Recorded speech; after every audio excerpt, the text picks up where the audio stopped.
the youngsters are ahead by 13 points going into the final quarter. 59-46. Good to have you with us, Martin Javier, with JB Mocon here in the broadcast, with Ncaa Calpo as our courtside reporter. That's an encouraging start for the Letran Knights. Jimboy Estrada nailing the three. And they need more of those, JB, especially in this first 5 minutes ng fourth quarter natin to climb back in this game. Exactly, Martin. Tama ka. The first 5 minutes is going to be very crucial para sa Knights. It will dictate itong ano mangyayari at the end game. Yeah. Down by 10, but JRU so far, they've battled and they've answered all of the attempts and runs of Letran. Eto, Ben Garupil, banggaan with Peter Rosilio.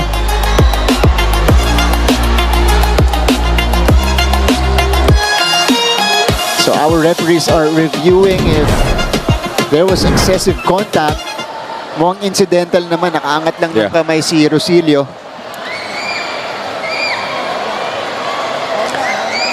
Pero kita mo ngayon, I think nagbago na rin yung full court defense itong Letran. James, anong key dito para sa Letran Knights? This is gonna be an ordinary foul.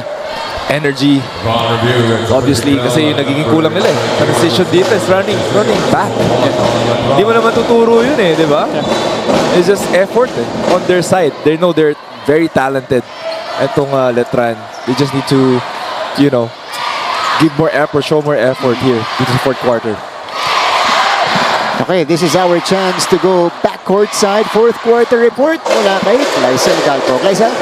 The JRU Heavy Bombers are playing explosively as they continue to ride on this momentum. Gaya nga ng nasabi sa akin ng team captain nila na si Sean Argente kanina, the biggest difference in having Coach Nani as their lead is how they feel more angsty and more confident in calling the game, because apparently he gives them the green light to take the shot and attack whenever they see an opportunity. This remains true for Coach Nani in this final frame as he demands more assertive shots and for them to seize all chances at the baskets from all sides. They might be young, but they've got the confidence and they've got the skills. The only challenge is how they'll contain their emotions to keep the same intensity and composure until the end. Martin and JB. Thank you, Ncaa. That's a good report from JRU side.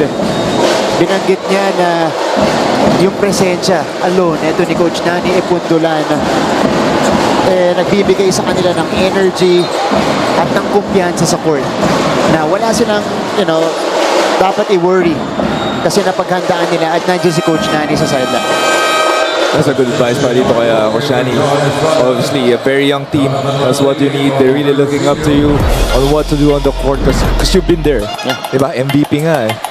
That's right. Let's see what happened underneath. Ooh. Oh, okay. It was Lorenaria. Yeah, Lorenaria falling down with the ball.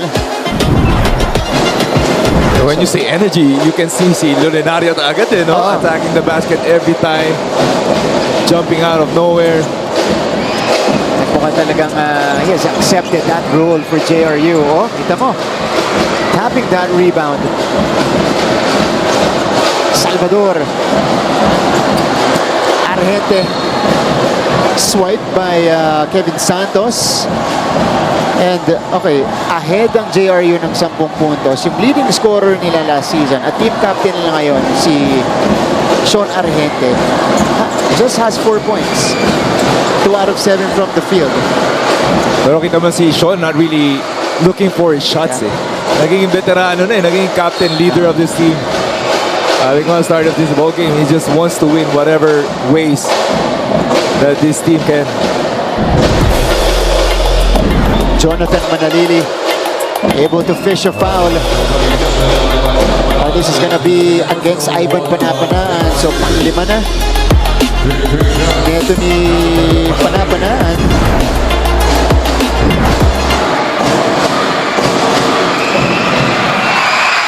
Hindi pa pala. I correct myself. I was looking at the FD side. So, malayo pa sa foul trouble itong si Panapanaan. Kinabahan ako eh. Ang ganda Di pa ba naman pinapakita niya. correction Shot lang, blocker nitong JRU. He's only taken one shot, by the way. Si Panapanaan, but he's made so much impact on the court. 6 points, 9 rebounds, 3 blocks, and 1 assist. Wow. Grabe. That's how you impact the ball game without even scoring. Argente. Ball is with Salvador. Sean. Oof.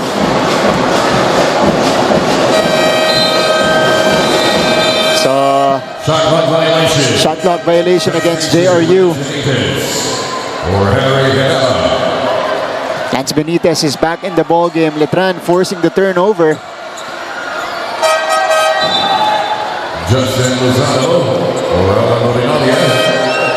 Lozano replacing Naria. Yeah. Lozano has 11 points to lead the Heavy Bombers. Karupin is also back inside.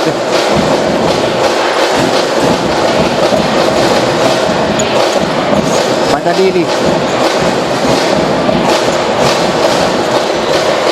Jonathan Manalili against Garupil. Passing it to Santos. Good hands by Benitez.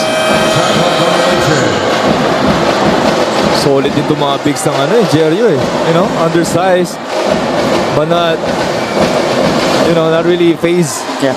Kung sino mamasya nila, Benitez is also one of those bigs. We thought it was going to be a tough year for JRU because they lost their team captain last year and one of the best players in the Ncaa, in Joshua Giab, who led them in scoring and in rebounding as Lozano. It's back iron on that shot. Pero maraming humalili. Dun sa iniwan ni Giab, Chad Gamad, missing.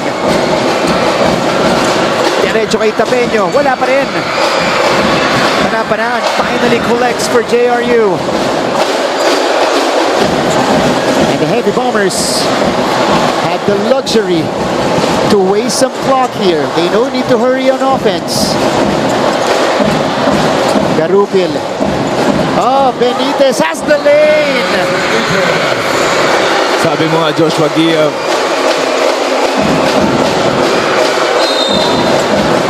almost defensive rebound there by the Jerry squad. Sabi mo nga, Joshua Giab, laking nawala nila. Pero that, not only one player filled that spot, a couple, probably 3 big men filled that spot. As we can see, Benitez scoring that bucket with assist by Garupil. 63-51. But it's also luxury, no, Martin? Yeah. Kasi if you have Giab, alam mo, mapunta sa kanya bola. Yeah. Now you have bigs who does the dirty work. Screen lang, rebound, not really looking for the ball. If open, tira, ganun ka simple. And I think yung backcourt din this year ng JRU, you know, takes all the pressure away from the bigs. Young, pero solid and composed. Yan, si Salvador. Kumpiyansa. Yeah. Argente, Glorinaria. Nagpapakitang gilas dito. Panapanaan. It stays on this side of the court. 16 on JRU's clock. What a showing so far. Again, I mentioned on top of the coverage, and Gleisel also mentioned in her first report, 12 rookies on JRU this year. Safe to say, at least they're one of the youngest teams in the league. But they're showing some experience here. And Salvador hits double figures with that basket. What a debut for Sean Chauncey Salvador. A few months ago, he averaged 14 points for the Mapua Red Robins. This is his transition now to the seniors game. And so far, it's translating very well, JV. Doesn't look like a rookie out there to see Sean Salvador. See here, floater. Kevin Santos on you. Easy bucket there. Pero 13 points now. Up by JRU, 6 minutes left on the clock. It was on the bump of Salvador on Manalili as Manalili gets away. Only the second basket of the game for Manalili. Salvador. Back to Chauncey. Diaz. 9 to shoot. Corner shot. Garupel too strong. And off the side of the backboard as well. Estrada to Tapeño. Tapeño fades away. Yes. High arc jumper for Luis Tapeño. It's a tough shot by Tapeño. Half spin. Bit of a step back there. High arcing shot. Down to a single-digit lead. Halfway mark of the fourth. Fourth shot by Salvador. Not really the best option for them. Estrada floats it. Comes up short, gets it back, sends it out. Manalili is all alone. He knocks it down. 5-0 spurt. Or make that a 7-0 spurt for Letran to trim the lead down to just 6. Let's take a look at the action here. Tapeño. This was the fade and the hit. And all alone was Jonathan Manalili for this triple. Letran trying to make a run. Back inside the Philoil Center for the final 4 and 47 of this exciting matchup between JRU and Letran.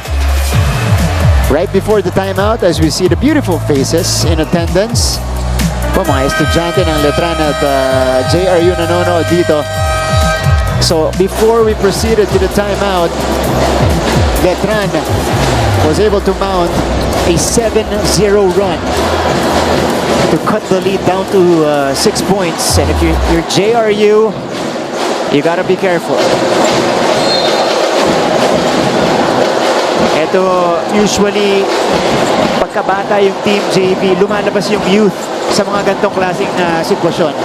Oo, tama. Yung maging inexperienced eh. Diba? Kita natin dito sa Letran, they have players who can really, go to guys. It's a crunch time. Yeah. As the pressure increases in the final minutes of the game. But that's good execution after the timeout for JRU. Panapanaan was alone underneath. Yeah, passed by Sean Argente, actually. One of the vets here by the JRU squad. He has to take over and has to control their offense. Talking about Argente in this juncture. Tapeño gets fouled again. Is really comfortable with that back to the basket game. Eto, Sean with the extra pass inside. Little resistance from Tapeño that time around. Not the best of rotation there para sa Letran. Gaman. Jim Boy saw an opening. Misfires again. Estrada is now 5 out of 13 from the field. He has a little bit of everything though. 11 points, 5 rebounds, and 4 assists.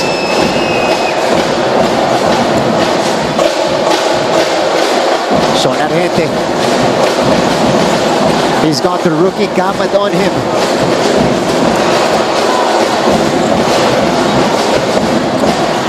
Garupel now surveys the situation. They go to Sean. Left it short. Fresh 14 on the clock. One more time here. Replay for Argente against Tapeño. Argente. Drop off. Masyadong masikip. That's an open lane there by Sean Argente. Yeah, lefty finish na sana pero panapanaan. Giving them an extra possession. I think that's the second time na meron ng layup si Sean. Pinasa pa niya, no? 2 to shoot for JRU. They need a quick one. Here's the lob. Broken up. And Letran has it. Rosilio. Peter Rosilio goes around Benitez. And it's Lance whistled for this foul. Ooh. Fouled out na to si Benitez. So -1 big man. Itong si Coach Nani Pundulan. Vince Sarmiento will replace him. Ito, Peter Rosilio. That's the switch. Oh, parehong bumagsak. Even Santos and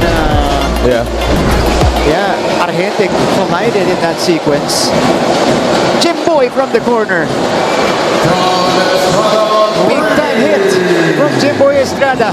Great execution there by Letran. Big triple by Jimboy Estrada. Now they're down by only 5 points. Estrada is up to 14 points now. Panapanan. Open look. Lozano. Kaboom! Tit for tat. Lozano. With also a big time hit. Jimboy. Too strong. Garupil. Cross court. And JRU recognizing the situation, pulling it back. Garupil to set the table. He takes the shot. Off to the right. Offensive board. Ball tapped around. But the whistle will be blown here. This is going to be against Panapanaan. The players on the court want a review. Feeling nila walang foul.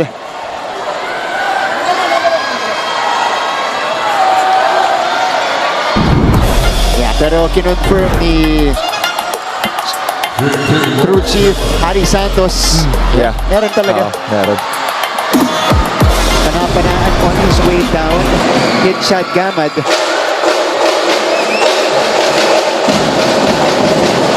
No problem for Chad on the first. This is a solid debut as well for Chad Gamad.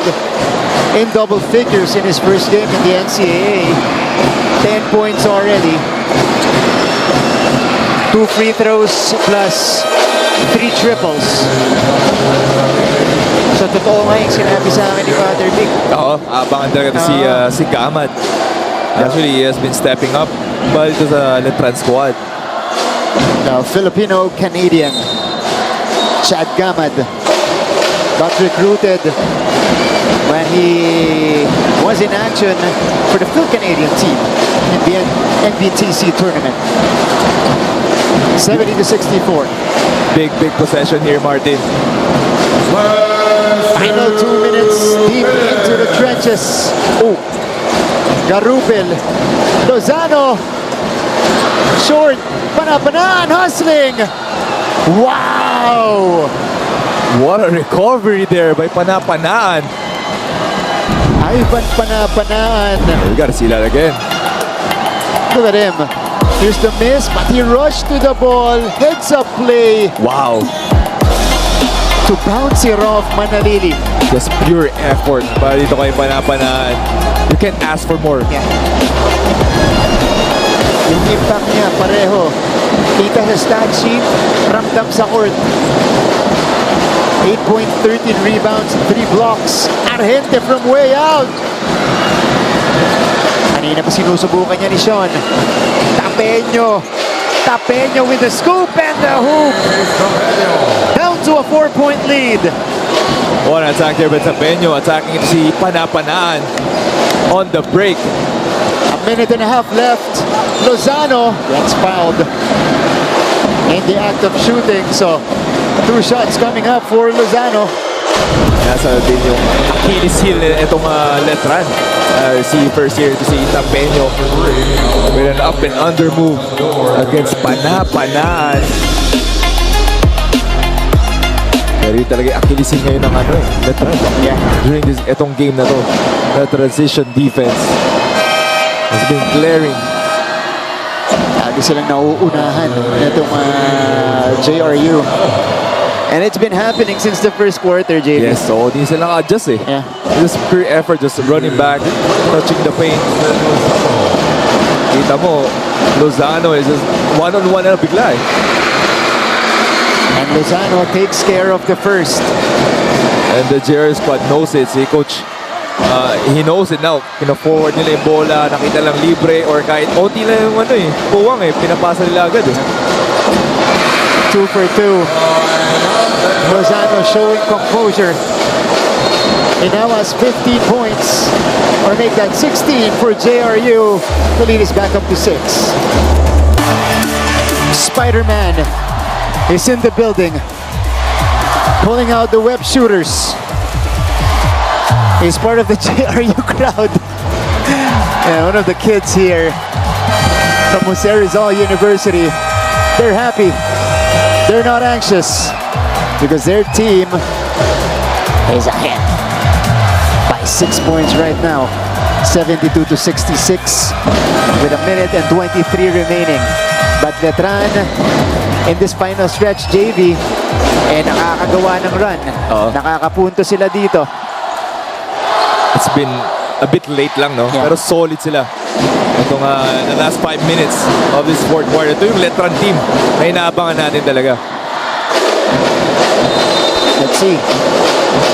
They gotta score in this next play. Manalili to inbound.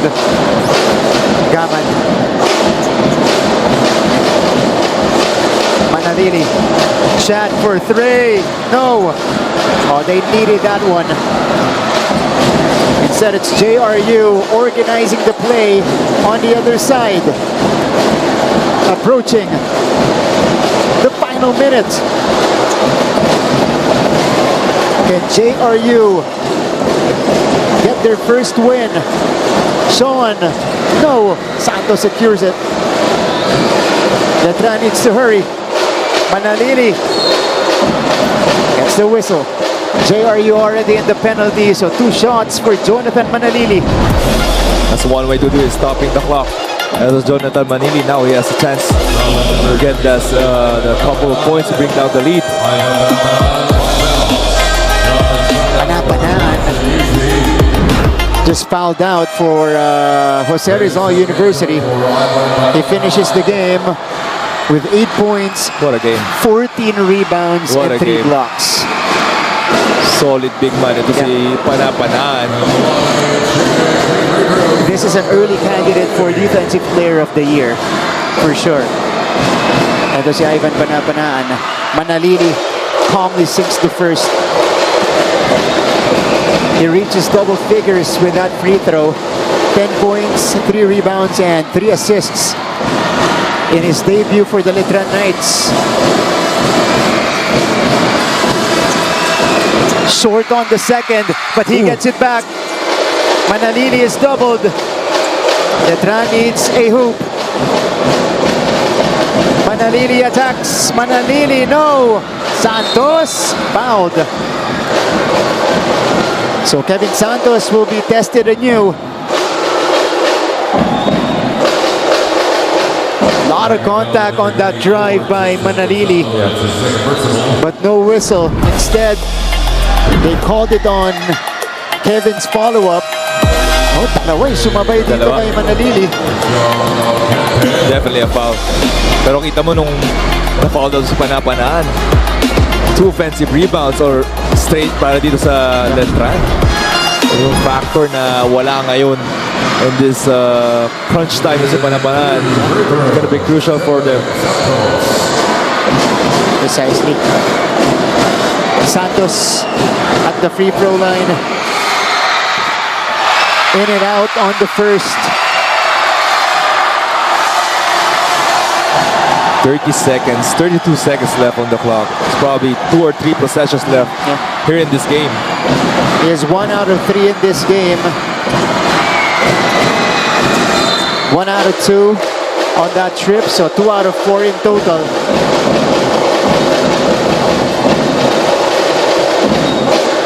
Last year actually okay si Santos sa free throw line, 78%. That's a good clip, especially for a big. So James, 2-possession game. Yeah. Crucial dito sa Sarmiento eh. Yeah. Kasi he's being guarded by Kevin Santos. O siya yung magbababa. Binigay kay Garupil. Oh, there's a foul. But that was the foul to give for Letran. Next one, they'll be over the limit.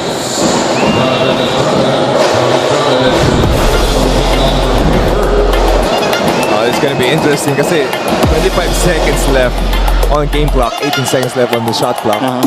Are they gonna foul? They're gonna play the fouling game, the free throw game to stop the clock? Yeah, the thing is, JRU has done so well at the free throw line this game. 12 out of 15, James. You gotta pick your points. Yeah.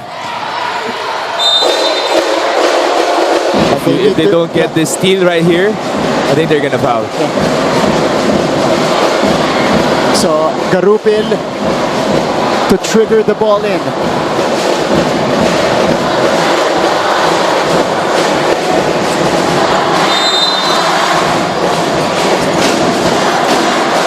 Former Letran Knight, Jay Garupil,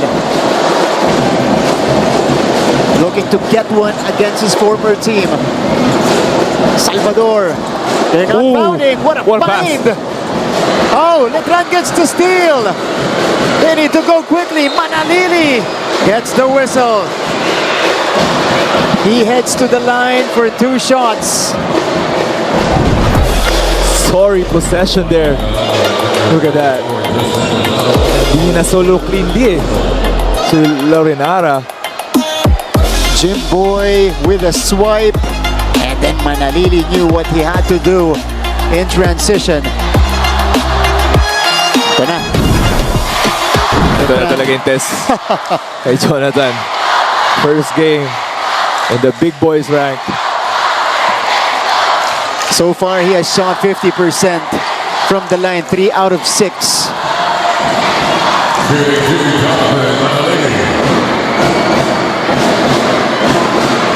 And a wall of JRU rather supporters in front of you. And that's a challenge now for Manalili.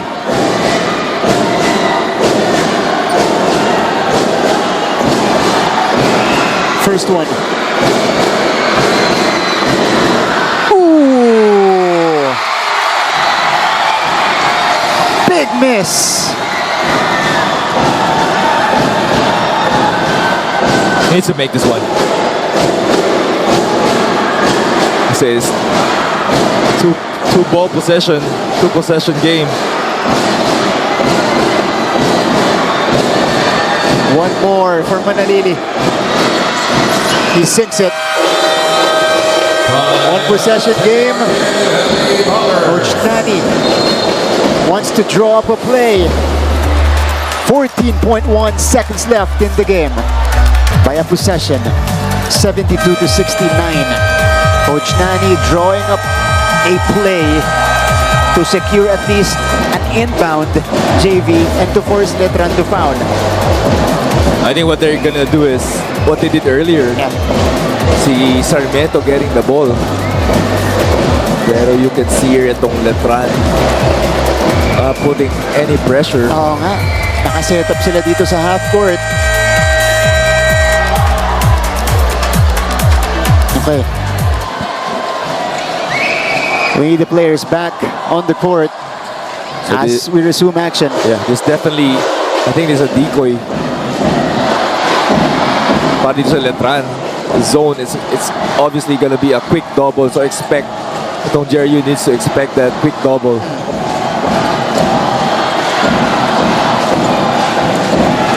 Kapit braso, kapit kamay. Itong mga players ng JRU. They're on the verge of their first win. Of getting their first win. Oh, Lozano with the catch. That was important. Yeah. Yun yung niran talaga ni Coach. I think he wanted the ball on Lozano. The leading scorer for JRU.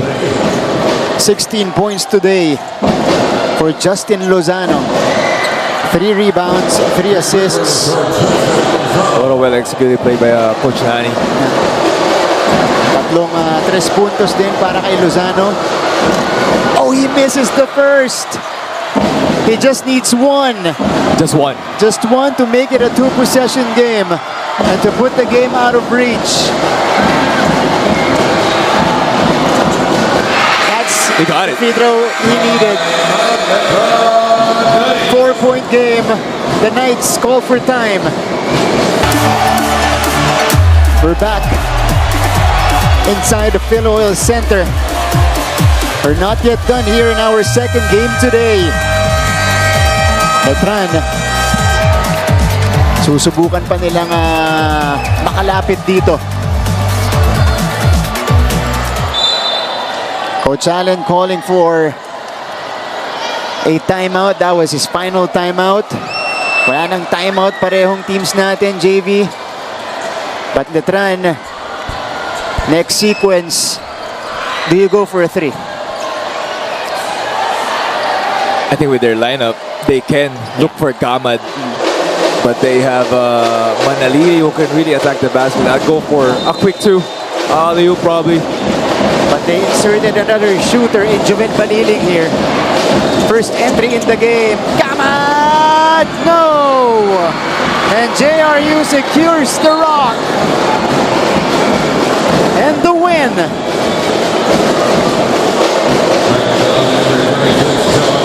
What a way to win your first game. If you're Coach Nani, a big, big upset here. Yeah. That was honest defense played by the Heavy Bombers by Salvador on Gamad. Not allowing him a clear shot. But Justin Lozano with the finishing touches here. Hold on. The door is still slightly open. Yeah. Buti walang 4 points dito. Kundi isang 1-possession game lang to. Ooh, he missed both. But it needs to be a full court sequence for Letran. Too strong for Manalili. And that's all she wrote. The JRU Heavy Bombers